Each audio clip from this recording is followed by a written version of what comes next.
Matapos ang isang matagumpay na buy-bust operation ng mga otoridad sa Bulacan, aabot sa 408,000 na halaga ng iligal na droga ang nakumpiska. Bunga ito ng tuloy-tuloy na operasyon ng Philippine National Police kontra iligal na droga upang masiguro ang kaligtasan ng bawat mamamayan sa banta ng ipinagbabawal na gamot.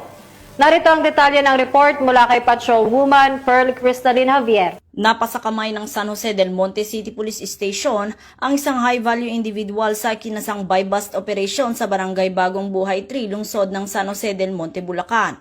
Kinilala ni Police Lieutenant Colonel Rayson M. Bagain, Chief of Police ng naturang istasyon, ang suspect na si alias James, 24 anyos at residente ng nasabing lugar.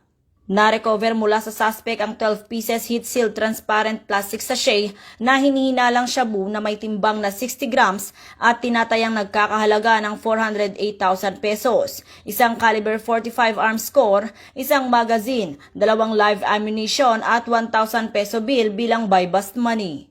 Nahaharap ang suspect sa kasong paglabag sa Article 2, Section 5 and 11 ng RA 9165 o Comprehensive Dangerous Drugs Act of 2002 at RA 10591 o ang Illegal Possession of Firearms and Ammunition Act. Patuloy ang Bulacan PNP sa pamumuno ni Police Colonel Angel L. Garciliano, Provincial Director ng Bulacan Police Provincial Office, sa mas pinaigting na mga operasyon laban sa ilegal na droga at iba pang uri ng kriminalidad upang mapanatili ang kapayapaan at kaligtasan ng buong komunidad.